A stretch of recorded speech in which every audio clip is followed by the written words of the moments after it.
Assalamualaikum, nama saya Sakina Afranashwa dari kelas 12 IPS 1. Saya ingin menjelaskan bentuk-bentuk perubahan sosial di masyarakat. Bentuk-bentuk perubahan sosial di masyarakat.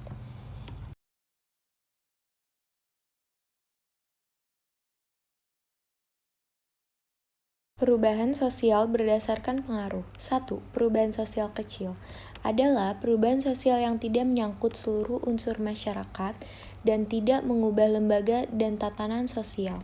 Perubahan terjadi pada sebagian kecil masyarakat, seperti contohnya dalam keluarga, dalam masyarakat pedesaan, dalam pertemanan, sehingga hal ini tidak memberi dampak yang besar bagi kehidupan sosial. Sebagai contoh adalah perubahan gaya hidup, model pakaian, model rambut, model gaya berhijab, dan lain sebagainya.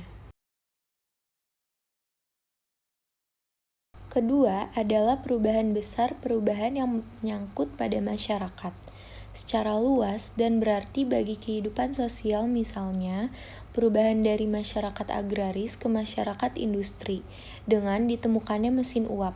Perubahan besar ini biasanya ditandai oleh ditemukannya teknologi seperti teknologi komunikasi, telepon, dan teknologi lainnya.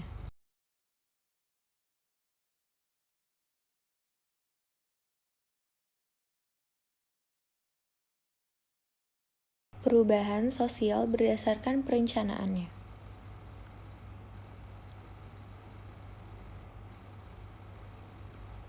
Perubahan sosial terencana, perubahan sosial yang direncanakan oleh pihak-pihak yang menginginkan perubahan biasanya dilakukan oleh kelompok yang dipercaya oleh masyarakat. Perubahan ini biasanya dilakukan dalam kebijakan bentuk pemerintah. Contohnya, program keluarga berencana dalam membatasi kelahiran untuk kesejahteraan dan kurikulum pendidikan sekolah oleh Dinas Pendidikan. Perubahan tak terencana adalah perubahan di luar perkiraan masyarakat. Datangnya secara tiba-tiba. Biasanya perubahan ini memicu perubahan di masyarakat. Misalnya bencana alam yang membuat kehilangan tempat tinggal atau kebakaran hutan yang menyebabkan perubahan iklim. Kemudian, perubahan berdasarkan kecepatannya. Yang pertama, perubahan secara lambat atau evolusi. Perubahan secara lambat melalui tahapan-tahapan dari sederhana menjadi maju membutuhkan waktu yang cukup lama. Hal ini terjadi karena kondisi masyarakat berubah untuk memenuhi kebutuhan. Contohnya dalam bidang komunikasi. Dulu, masyarakat berkomunikasi jarak jauh menggunakan surat yang datang beberapa hari.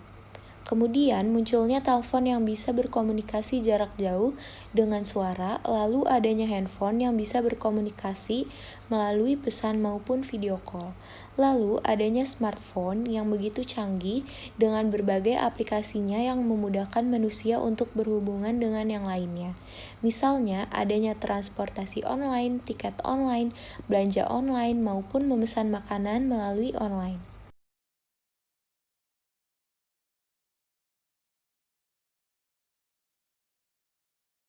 Selanjutnya adalah perubahan revolusi atau secara cepat, yaitu perubahan yang berlangsung secara cepat, baik melalui perencanaan ataupun tidak terencana. Revolusi bertujuan untuk merubah unsur kehidupan lembaga sosial masyarakat secara keseluruhan. Contohnya di Indonesia adalah perubahan revolusi dan reformasi 98.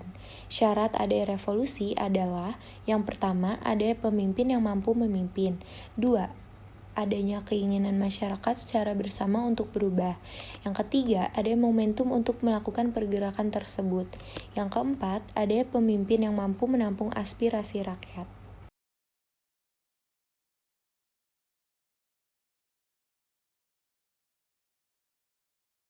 Kemudian, perubahan berdasarkan arah perkembangannya. Pertama, perubahan progres, yaitu perubahan yang memberikan kemajuan, sehingga memberikan keuntungan bagi masyarakat. Contohnya adalah listrik masuk desa, internet masuk desa, yang mendukung masyarakat desa untuk berkembang dalam ilmu pengetahuan dan teknologi. Yang kedua adalah perubahan regres atau perubahan yang menuju kemunduran yang merugikan atau menimbulkan konflik dalam masyarakat, misalnya yang mengakibatkan kenakalan remaja. Terima kasih. Wassalamualaikum warahmatullahi wabarakatuh.